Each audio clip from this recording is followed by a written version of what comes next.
When someone wounds you deeply, personally, it doesn't just hurt in the moment. It lingers. It reorients. It rearranges everything you thought you knew about yourself. You begin to question your worth, your choices, your reality. Maybe they left without explanation. Maybe they betrayed you. Maybe they betrayed you.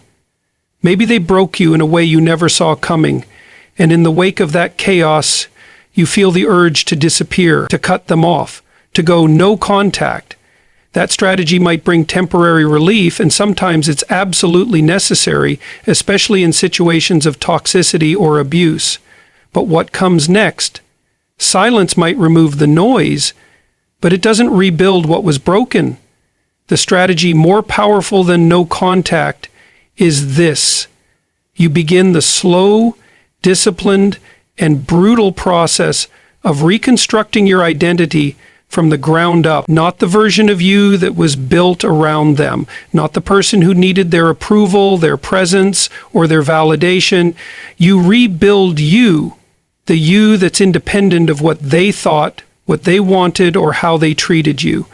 And that kind of transformation, make no mistake, is a form of psychological warfare. But not against them, against the weaker version of yourself who accepted less than you deserved. This process doesn't happen overnight. It's not flashy. It's not something you post about on social media for likes or validation.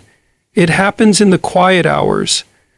It happens when you're alone in your room, staring at the ceiling, asking yourself what part of you allowed that pain in the first place. And then you do the work.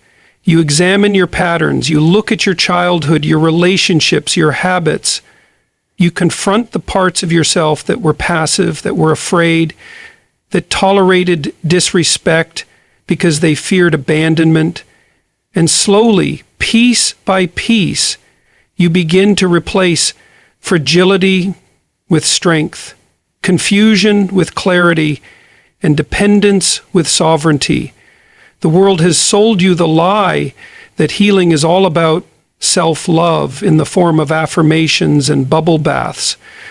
Those things have their place, but real healing, real identity reconstruction, it's gritty, it's uncomfortable, it demands you sit in the wreckage of what you used to be and build something better on purpose.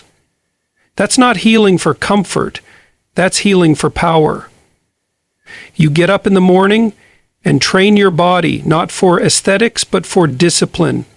You clean your space, not for cleanliness alone, but to reintroduce order where there was once chaos. You read, you study, you develop skills that make you dangerous in the best sense of the word. You become useful, competent, focused. People think transformation is about becoming someone new. It's not. It's about peeling away everything false that you built to please others and finally becoming who you were meant to be before the world broke you. That's what makes it so powerful. It's not about pretending you're okay. It's about doing the work so you are okay, so deeply okay that nothing outside of you can destabilize you again. And once you start walking this path, something profound happens. You stop obsessing over them. You stop needing closure. You stop looking over your shoulder, wondering if they regret what they did or miss what they lost. Why? Because your gaze is forward. Because your future demands your full attention. Because the identity you are constructing no longer revolves around someone else's ability to love you. And here's the part they won't see coming. You don't just disappear into silence. You disappear into transformation. You vanish from their reality, not to hide, but to build. You become someone so deeply aligned, so profoundly centered, that when they eventually hear about you or see you again, they won't recognize the person standing in front of them. And in that moment, you won't need revenge. You won't need an apology. You won't even need acknowledgement, because you'll have something far more valuable: self-respect, direction, and inner peace. But don't make the mistake of thinking this is easy. It requires radical honesty. You'll have to confront your own role in your suffering. You'll have to face the part of you that tolerated mediocrity or disrespected your own boundaries. You'll have to let go of fantasies about who they were and deal with the reality of what actually happened. And when that grief hits, as it inevitably will, you sit with it. You let it teach you. You don't rush to escape it, because inside that grief is the blueprint for who you're meant to become. You just have to listen. This is not a feel-good journey. It's the path of someone who chooses to rise, not because it's easy, but because staying down is no longer an option. And when you rise in this way, with clarity, structure, and discipline, you become untouchable. Not in a delusional, arrogant way, but in a grounded, humble way. Because you've done the work. You've suffered consciously. You've rebuilt deliberately. And now you know your worth, not because someone told you, but because you proved it to yourself, step by painful step. Most people live reactively. They wake up each day responding to whatever life throws at them. Text messages, stress, memories, distractions. Especially after a heartbreak or betrayal, their minds become tethered to the past. They replay conversations, analyze behaviors, wonder if the other person thinks about them, if they regret walking away. It becomes a loop, a compulsive mental cycle where purpose dissolves and pain takes center stage. But the truth is, the longer you orbit around them, the longer you delay your future. The strategy more powerful than cutting someone off isn't hiding from the connection. It's building a new direction so powerfully rooted in personal meaning that they become completely irrelevant to your path. That's what they won't see coming. Not just your absence, but your complete redirection. Purpose is not something vague or mystical. It's not just a dream or passion. It's a target. A vision you define for your life that demands your transformation. And without a clear target, the mind decays, it wanders, it self-sabotages, it clings to comfort, it obsesses over the past because the past is familiar. But a man or woman with purpose doesn't have time to wallow. They don't have room in their mind for the same old loops because they're building something that demands attention. The real strategy, then, is to take all the emotional energy you're wasting on someone else and redirect it into building a future so compelling, so consuming, that it redefines who you are. And this isn't about distraction. This isn't about numbing yourself by staying busy. It's about ruthlessly deciding what you will build with your time on Earth, and then stepping into the necessary fire that reshapes you. Maybe it's starting a business. Maybe it's writing a book, building a brand, mastering a craft, turning your body into something disciplined and capable. Maybe it's all of it. What matters is that it's yours. A goal that stretches you.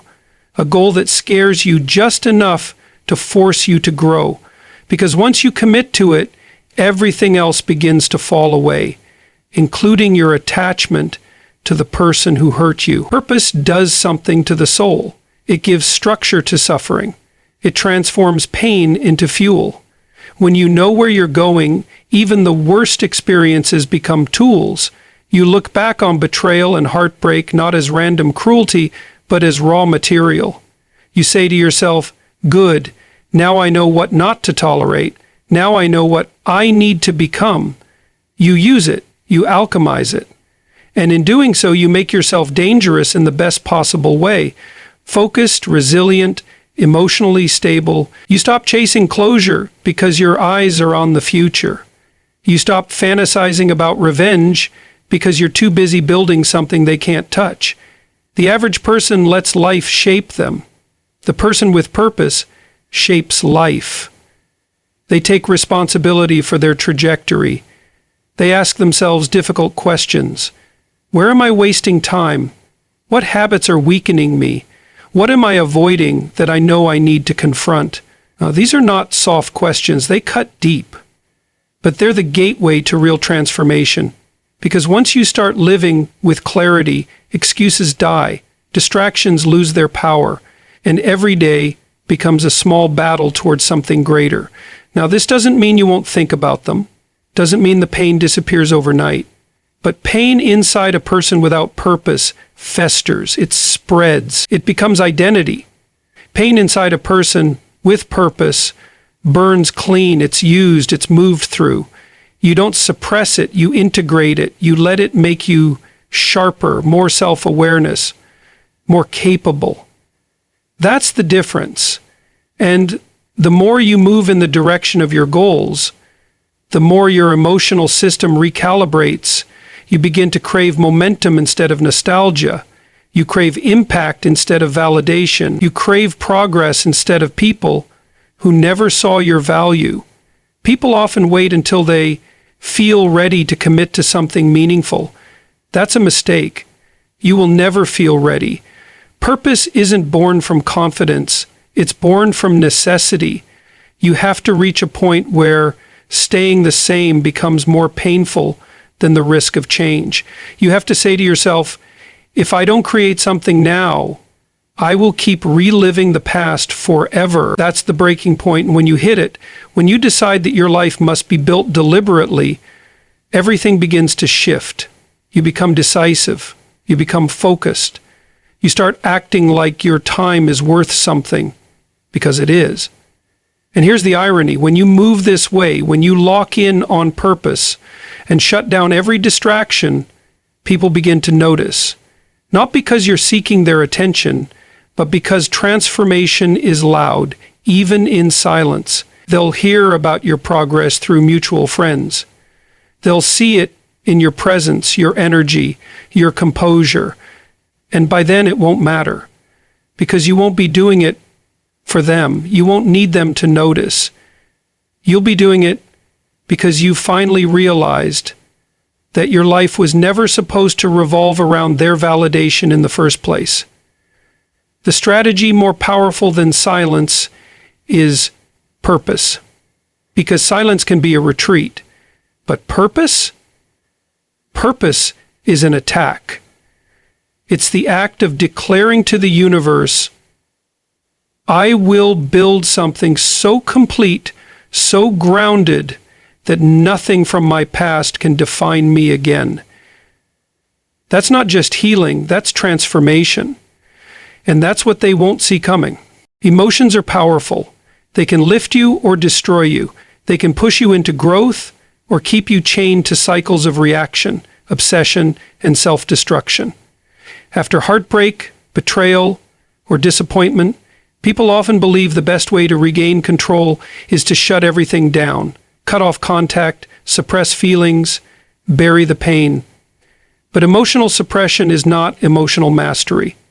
No contact might give you distance, but emotional sovereignty gives you true power. Because when you learn to sit with your feelings, to understand and govern them instead of being ruled by them, you become something the world rarely sees: composed, clear, and unshakable.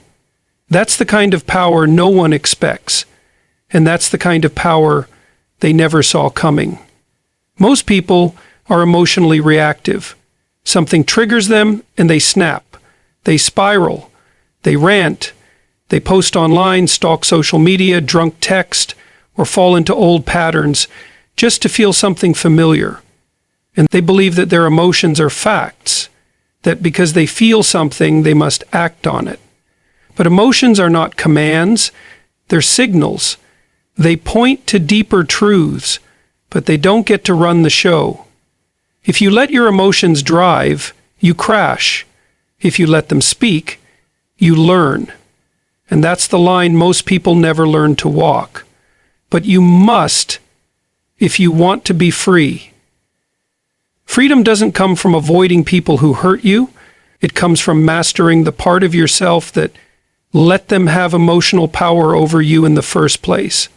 You cannot heal by trying to manipulate silence or waiting for someone to notice your absence. You heal by becoming the kind of person who can feel everything: the rage, the sadness, the guilt, the grief. and still make rational, conscious choices that align with your long-term values. That's real strength. That's sovereignty.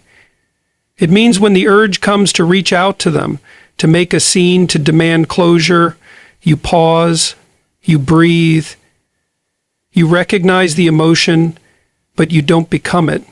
And this doesn't mean you become emotionally numb. Quite the opposite. It means you become emotionally intelligent. You learn how to observe what's happening inside you without letting it pull you out of alignment. You stop catastrophizing. You stop over-explaining. You stop trying to get someone else to fix how you feel. Because when you become emotionally sovereign, you stop expecting others to regulate you. You take that responsibility back. You say, yes, I feel this pain. Yes, it's intense, but it's mine, and I will not let it define me. This kind of emotional discipline is not something you learn in a weekend. It's not some tactic. It's a practice. It means journaling instead of ranting, meditating instead of reacting, exercising to burn through anxiety instead of projecting it onto someone else. It means having hard conversations with yourself about why certain people got so far inside your emotional system in the first place. What did they awaken in you? What fear? What desire? What unmet need? Because once you identify the real root, you take away their power. They no longer control your emotional weather. You do. People often confuse emotional control with repression. But this is not about pretending you're okay. It's not about putting on a fake smile or bottling everything up until you explode. Emotional sovereignty means you have a container strong enough to hold everything you feel. You build that container by knowing who you are, what you value, what you will and will not tolerate. You develop an internal compass so solid that even when you're angry, disappointed, or heartbroken, you don't betray yourself. That's rare. That's magnetic. And that's transformative. Imagine living in a way where you no longer fear your emotions, where sadness doesn't make you crumble, and anger doesn't hijack your mind, where anxiety doesn't paralyze you, and longing doesn't lead you back to people who don't deserve your energy. That's the vision you should be building toward. Because when you can sit with discomfort without reacting destructively, you gain real control. And once you have that, nothing and no one can drag you back into chaos unless you let them. And here's the truth. The person who hurt you likely had no control over their own emotions either.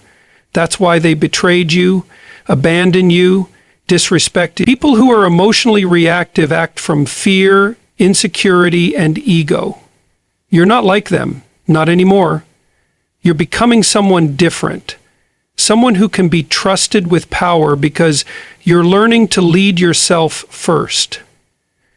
And when you begin to show up this way, calm under pressure, composed under stress, people notice. It's not loud, it's not boastful, but it's undeniable. You speak less and carry more presence. You don't chase, you don't explain, you don't retaliate. You make decisions from principle, not pain.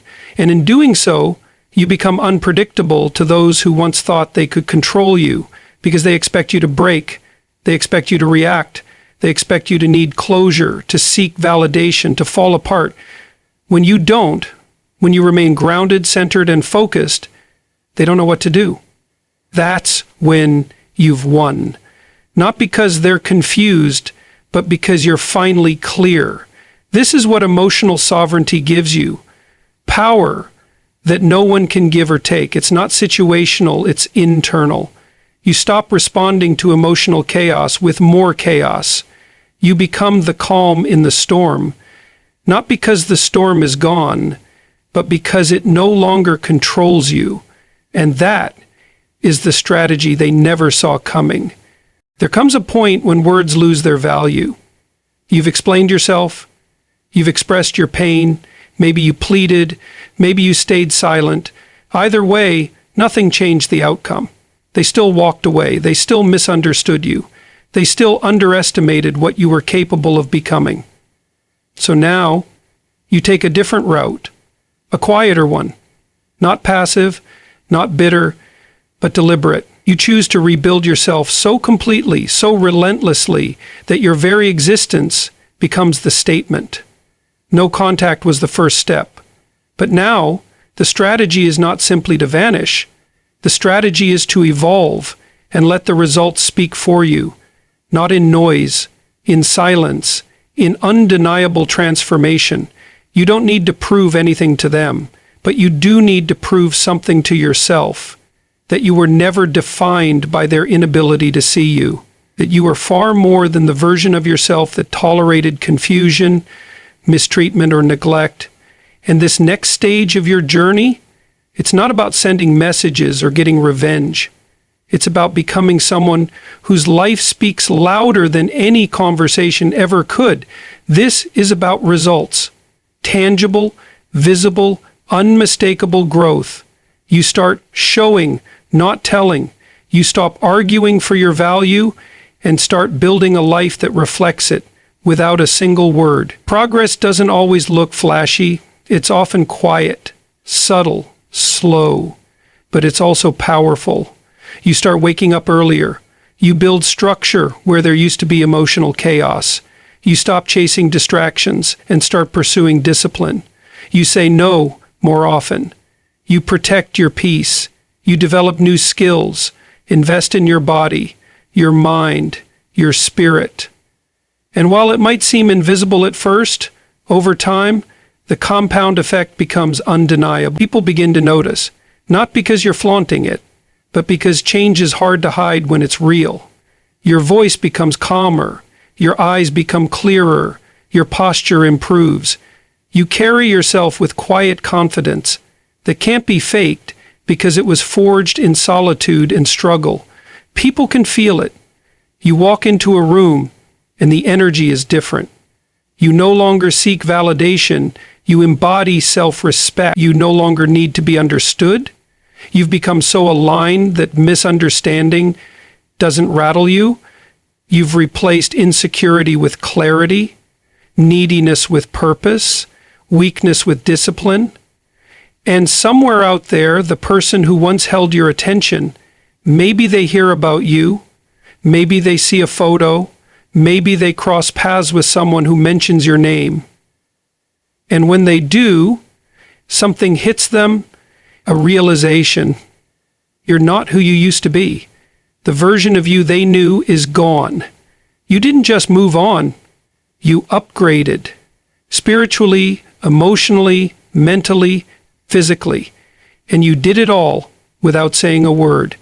That's power. That's grace. That's a kind of strength they never saw coming. But this isn't about making them regret. This isn't about outshining them. It's about outshining them. It's about rising into your full potential, because your life is too valuable to waste orbiting someone who couldn't see your worth. This is about showing yourself what's possible when you stop waiting to be chosen and start choosing yourself. When you stop hoping to be seen and start building a life so luminous it speaks for itself. Transformation isn't something you announce, it's something you embody. And when it's real, you won't need to convince anyone. You won't need to post about it. You won't need their approval, their apology, or their recognition. Your results become your reputation. The way you walk, the peace you carry, the projects you complete, the excellence you pursue, these things speak volumes. And they do so without bitterness, without arrogance, just truth, just evidence. And the best part? You won't be waiting for them to see it. You won't care if they do, because by the time your transformation becomes visible, your emotional investment in them will have evaporated. You'll have outgrown the version of yourself that needed their attention. You'll look back and feel gratitude not because of what they did, but because it forced you to rise, to confront your own shadows, to build something real. This strategy, making your progress loud in silence, is not a game. It's not manipulation. It's maturity. It's emotional intelligence. It's the kind of strength that doesn't need to be advertised because it radiates from how you live, how you speak, how you show up for yourself. The silence becomes filled with results. It becomes filled with presence. And that silence, that quiet, it becomes deafening to those who once overlooked you. Because in the end, people remember results. They remember how you made them feel. They remember the contrast between who you were and who you became. You could scream and plead and beg for closure, or you could build a life so complete, so fulfilling, that closure becomes irrelevant. Because you no longer need them to validate your healing. You've validated it through action, through progress, through undeniable change. So you let go. You let your results speak. You trust the process. You keep showing up for yourself, for your goals, for your future. And every day you become harder to define by your past. Every day you move further from who they knew and closer to who you were meant to be. That's the strategy. Not silence for its own sake, but silence that echoes with power. Progress that moves without noise. A life that speaks for itself, and a self that no longer needs to be explained. And that is what they'll never see coming.